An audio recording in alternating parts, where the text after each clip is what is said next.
মুসলিম হলে অকাফ সম্পত্তি, আদিবাসী হলে বন দপ্তরের সম্পত্তি, দলিত হলে, হিন্দু ভাই হলে দেবত্ব সম্পত্তি থেকে গরিব ছেলেদের করে ফ্রি পড়ানোর ব্যবস্থা আপনারা চান?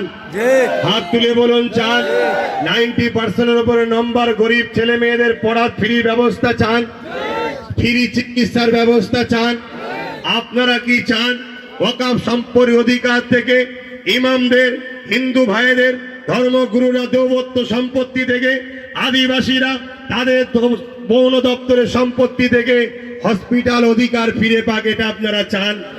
যদি চান তাহলে আমি একটা বার আপনাদের কাছে আশা রাখবো, হাত নামান, মহান স্রষ্টাকে সাক্ষী রেখে বলবেন, আমাকে ভাই বলে, সন্তান বলে বিশ্বাস করে 2021-এ একটা বার আমি যেখানে যাকে দাঁড় করাবো, ক্যান্ডিডেট না দেখে আমাকে দেখে জিতাবেন?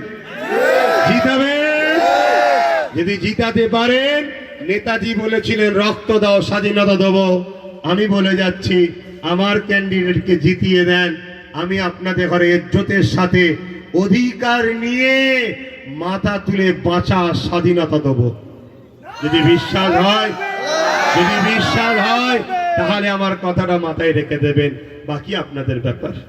কিন্তু ভোটের সময় এই 10,000, 5,000, 20,000 করে টাকা এসে যায়, ভুলে যাবেন না তো?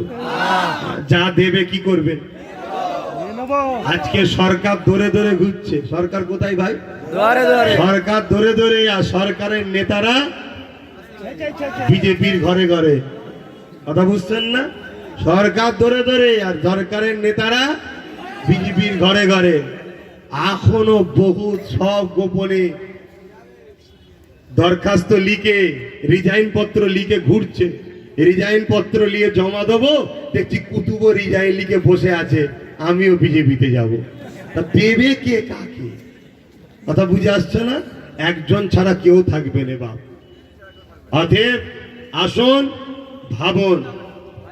আজ আমরা আল্লাহ পাকের কাছে একটু দোয়া চাইব, তার আগে একটু সালামে নবী, সালাম ইয়া রাসূল, ইয়া হাবিব, সালাওয়াতুল্লাহ আলাইকা। সময় সংক্ষেপ, ছেলেরা আবার একটা কাজ দিয়ে দিয়েছে, তাই আসুন ছোট করে দোয়া হবে, সকলে বসে যান।